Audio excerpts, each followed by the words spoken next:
हा मोठा विजय अमोल कोल्हे साहेबांनी आता मिळवलेला आहे 2024च्या इलेक्शनमध्ये लोकसभेमध्ये. कसं पाहता या विजयाकडे? खरंच संपूर्ण शिरूर लोकसभेतील लोकांना आज खूप आनंद झाला आहे, कारण की ही निवडणूक प्रत्यक्षात लोकांनी हातात घेतली होती. संपूर्ण महाराष्ट्रात जे जिथे मध्ये होते आपकी बात 400 बार, तो पक्ष आज 250 पण पार करू शकला नाही. कारण की शेतकऱ्यांचे प्रश्न आपल्या प्रामुख्याने पश्चिम महाराष्ट्रात कांद्याचा प्रश्न जो अमोल कोल्हे साहेबांनी लोकसभेत मांडला, त्याचंच आज एक फळ म्हणून आज या तालुक्यातील जनतेने, शिरूर लोकसभेतील जनतेने 1,56,000 मतांनी मताधिक्य दिलं.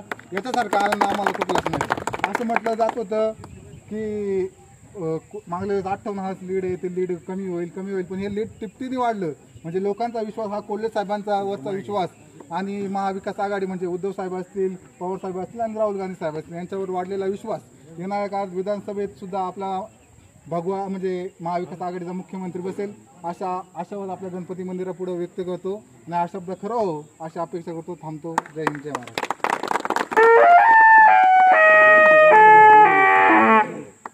अमोल कोल्हेंनी मोठा विजय मिळवलाय. दिलीप दादा कसं पाहता या विजयाकडे? अमोल कोल्हेच्या पाठीमागे 6 तालुक्यामध्ये फक्त एकच आमदार होता, अशोक पवार. जुन्नरचा आमदार नव्हता, आंबेगावचा आमदार नव्हता, खेडचा आमदार नव्हता, भोसरीचा आमदार नव्हता. तरी अमोल कोल्हेच्या मागे जनता होती. त्या जनतेने अमोल कोल्हे साहेबांना निवडून आणलं. सर्वसामान्य जनता होती. जनतेने इलेक्शन हातात घेतलं. ही प्रतिक्रिया आमची आहे. आणि विधानसभेला हीच जागा त्यांना आम्ही दाखवणार पवार साहेबांच्या मागे खंबीरपणे.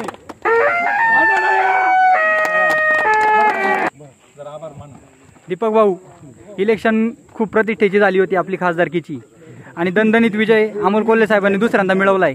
या विजयाकडे आपण एक कार्यकर्ता म्हणून कसं पाहताय?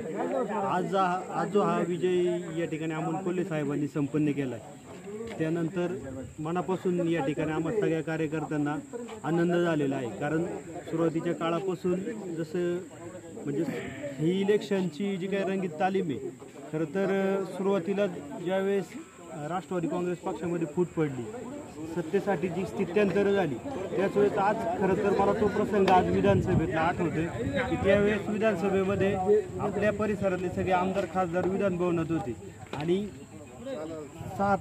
अर्ध्या 1-2 तासांनी टीव्हीवरती मी पाहिले आणि पवार साहेबांच्या बंगल्यासमोर आपल्या तालुक्यातला एक युवक त्या ठिकाणी पवार साहेब आगे बढो महाराष्ट्राचा बुलंद आवाज शरद पवार म्हणून आवाज देत होता, ते सूरज भाऊ वाजगे. आज तो प्रसंग आज त्या ठिकाणी आवर्जून आठवतो या विजयानंतर.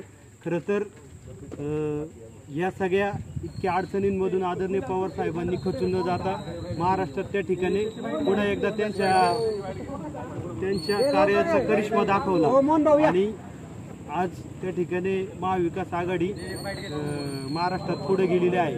खरं तर आज या ठिकाणी मी गावातील जे काही मतदार बंधू भगिनी आहे, जे काही महाविकास आघाडीच्या सर्व पक्षाचे कार्यकर्ते या ठिकाणी सगळ्यांनी जे काही जीवाचं रान केलं गावामध्ये, त्या सगळ्यांचं मी मनापासून आभार मानतो. धन्यवाद. मोहन भाऊ, मोठा दणदणीत विजय अमोल कोल्हेंनी मिळवलाय. या विजयाकडे आपण एक कार्यकर्ता म्हणून कसे पाहताय? घातलेल्या निवडणुकीमध्ये अमोल कोल्हे साहेबांनी जो विजय मिळवलेला आहे, खऱ्या अर्थानं हा विजय अमोल कोल्हे साहेबांचा नसून सर्वसामान्य जनतेचा आहे. त्याच्यामागे फार मोठा आक्रोश आहे जनतेचा.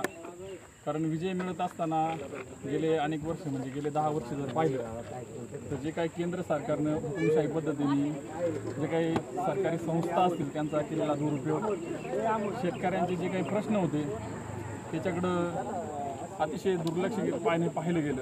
तर नंतर जर 2.5 वर्षाचं राज्य सरकारचा जर आपण कार्यकाल पाहिला, ज्यावेळेस उद्धव ठाकरे मुख्यमंत्री होते त्यावेळेस अक्षरशः केंद्र सरकारनं कोरोना काळामध्ये महाराष्ट्रात अतिशय हीन वागणूक दिली. जो काही मंत्र्यांचा निधी असेल, खासदार निधी असेल, केंद्राला दिला गेला, महाराष्ट्राला दिला गेला नाही. आणि खऱ्या अर्थानं महाराष्ट्रावर सगळ्या प्रकारचा अन्याय केला. मोठे उद्योग असतील, शेतकरी असेल, देशाचा सैनिक म्हणजे ज्या देशाचा सैनिक आणि शेतकरी ज्या सरकारबरोबर नाही ते सरकारचे प्रतिनिधी निवडून येऊ शकणार नव्हते, अशी देशाची फार वाईट भावना होती. आणि अशा प्रकारचा हा उद्रेक खऱ्या अर्थानं या ठिकाणी झालेला आहे आणि त्याचीच परिणती म्हणून आज हा विजय संपादन झालेला आहे.